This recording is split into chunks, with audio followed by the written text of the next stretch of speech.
अपराधियों को असली पुलिस या ईडी या सीबीआई का अधिकारी मानकर अपने बैंक अकाउंट की सारी डिटेल्स इन्हें दे देता है और ये साइबर अपराधी उसके बैंक अकाउंट को खाली कर देते हैं और फिर उस व्यक्ति को छोड़ देते हैं। सिर्फ इस साल जनवरी से लेकर अप्रैल के महीने के बीच यानी सिर्फ 4 महीने में डिजिटल अरेस्ट से साइबर अपराधियों ने हमारे देश के लोगों को 120 करोड़ रुपए की ठगी का 120 करोड़ रुपया मार चुके हैं। 120 करोड़ रुपए ठग लिए और ये मामले लगातार तेजी से बढ़ रहे हैं, रुक नहीं रहे। और इनमें ज्यादातर अपराधी, आप यकीन नहीं मानेंगे, ये जो साइबर अपराधी हैं जो लोगों को ठग रहे हैं, ये ज्यादातर अपराधी बहुत ही कम पढ़े लिखे होते हैं, जबकि जिन लोगों को ये अपना शिकार बना रहे हैं वो लोग काफी पढ़े लिखे हैं। ऐसे ऐसे लोग शिकार बने हैं इनके, जिनमें से कितने लोग डॉक्टर हैं, इंजीनियर हैं, बड़े सरकारी अफसर रह चुके हैं, रिटायर्ड ब्यूरोक्रेट्स। ऐसे ऐसे लोगों को इन अनपढ़ और कम पढ़े लिखे साइबर ठग्स ने अपना शिकार बना दिया। जाओ दुकान में जाओ का जो हिसाब किताब बना ले। और साइबर अपराधों को रोकना इसलिए भी बड़ी चुनौती है खत्म हो गया। हमारे पास इसके खिलाफ कोई ठोस व्यवस्था और मैकेनिज्म आज भी नहीं। ये रुकेगा कैसे? पूरे भारत में दिसंबर 2022 का सिर्फ 323 साइबर क्राइम पुलिस स्टेशन थे। पूरे भारत में 323 साइबर क्राइम पुलिस स्टेशन, जिसका मतलब ये है कि हमारे देश में न्यूजीलैंड जैसे देश की आबादी पर सिर्फ एक साइबर क्राइम पुलिस स्टेशन है, यानी लगभग 40 से 50 लाख लोगों पर एक स्टेशन है।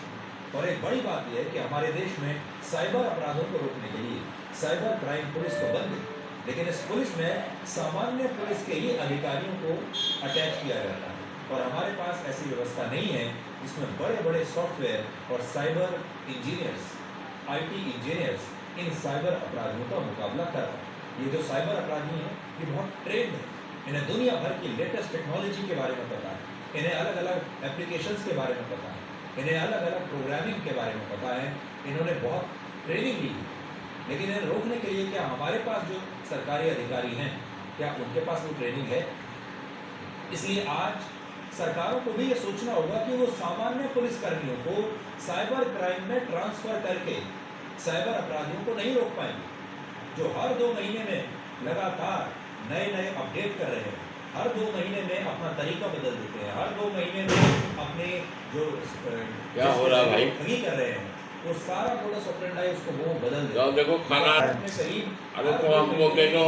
जब तक आप इस डिजिटल अरेस्ट सोचेंगे, जागरूक होंगे, तब तक एक नया फ्रॉड आ जाएगा जिसके बारे में आपने सुना भी नहीं होगा। आपको याद होगा कभी ये लोग कहते हैं कि आपके नाम से कोई पार्सल पकड़ा गया है जिसमें ड्रग्स है, कभी ये कहते हैं कि आपका कोई बच्चा किसी बहुत बड़े रैकेट में पकड़ा गया, कभी कहते हैं कि हमने आपके बच्चे को अरेस्ट कर लिया है किसी बहुत गंभीर अपराध में, अगर आपने इतना पैसा नहीं भेजा तो हम उसे छोड़ेंगे नहीं। कभी कोई और नई चीज आ जाती है। कई बार वॉइस क्लोनिंग के जरिए आपको ऐसा लगता है कि आप ही का कोई रिश्तेदार इनकी पकड़ में है, आपका बच्चा इनकी पकड़ में है और वो आपको अपने बच्चे की, अपने रिश्तेदार की या दोस्त की आवाज़ भी सुना देते हैं क्लोनिंग करके, और आप विश्वास कर लेते हैं कि वाकई वो इनकी पकड़ में है। बहुत से लोगों ने डिजिटल अरेस्ट के बारे में सिर्फ सुना होगा, लेकिन साइबर ठगों के चेहरे शायद नहीं देखेंगे। लेकिन आज हम आपको इनके चेहरे भी दिखा देंगे पहली बार, और ये पहली बार होगा जब देश डिजिटल अरेस्ट करने वाले साइबर अपराधियों के इस पूरे प्रोसेस को, मोडस ऑपरेंडी को अपनी आंखों से स्क्रीन पर समझ पाएगा।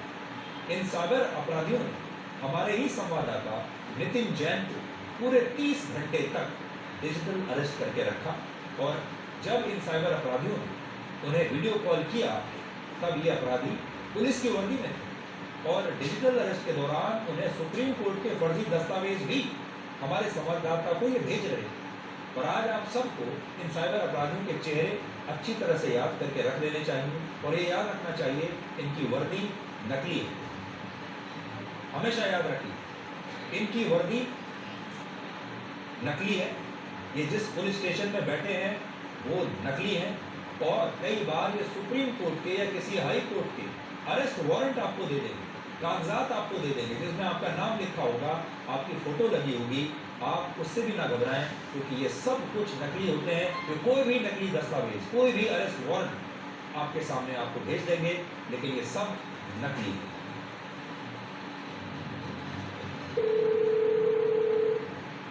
कहानी कोरियर कंपनी के नाम से आए एक कॉल से शुरू हुई और उसने कहा कि आपका पार्सल मुंबई में पकड़ा गया है। मैंने तो भेजा ही नहीं सर, मेरा क्या मतलब है? Please hold on the line. Customer service will be. कौन बात कर रहा हूँ? ऑपरेशन सिस्टम में देख पा रहा हूँ कि आपके नाम से एक पार्सल शो हो रहा है जो मुंबई से बीजिंग भेजा जा रहा था। फिर आपका नेम, आपकी एजेंसी और फिर आपका फ़ोन नंबर यूज किया गया है। मैं आपकी जानकारी के लिए बताना चाहूँगा, मुंबई पुलिस डिपार्टमेंट द्वारा हमने एक लीगल नोटिस दी है जिसमें बताया गया है कि जो आपका पार्सल मुंबई से बीजिंग जा रहा था तो कुछ प्रॉपर्टी लाइसेंस। इसके बाद उन्होंने कहा कि आपकी कॉल को मुंबई पुलिस से जोड़ा जा रहा है, जिसके बाद व्हाट्सएप कॉल पर वर्दी वाला एक व्यक्ति धमकाने लगा। हाँ सर, आवाज़ आ रही है सर। सर वो मेरे नाम से किसी ने पार्सल भेज दिया सर, मैंने तो भेजा नहीं सर पार्सल।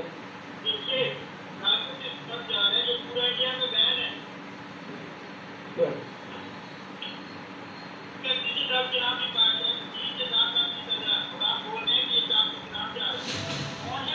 फर्जी पुलिस वाले ने ये भी देखा कि कोई हमारे पास तो नहीं है, इसलिए ऑफिस से घर जाने को कहा।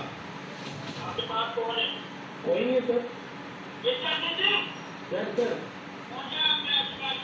कोई नहीं सर, देखो सर।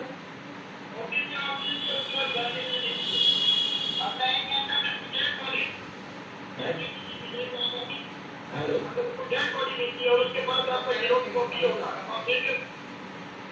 सर, मेरा कोई मतलब नहीं है सर, मैंने भेजा ही नहीं सर, तो मैं कैसे हो जाऊँगा सर?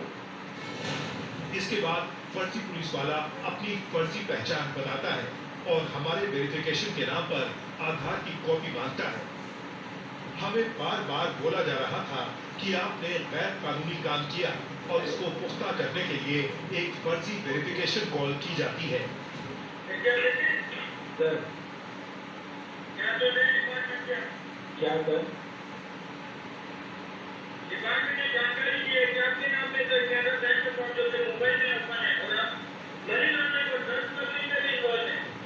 उसके बाद एक चर्चित और बड़े मनी लॉन्ड्रिंग केस की कहानी सुनाकर हमारा नाम उससे जोड़ा जाता है। उन्होंने कुछ फर्जी डॉक्यूमेंट बनाकर भेजे जिनमें सीबीआई, सुप्रीम कोर्ट का जिक्र था, जिससे लगे कि हम कितनी बड़ी मुसीबत में फंस गए हैं। फिर इस मामले को नेशनल सीक्रेट इन्वेस्टिगेशन से जोड़ा जाता है और उसका एक डॉक्यूमेंट मोबाइल पर भेज दिया जाता है। इस पर हमारा आधार नंबर भी लिखा होता है। इसी बीच नए फर्जी पुलिस अफसर ने हमें ईडी का वारंट भेज दिया जिसमें हमारी फोटो लगी थी। आपको मैंने आपके वारंट भेजा Directorate of Enforcement, Exchange Management Act, famous. जाओ उठाओ बेटा, ज़्यादा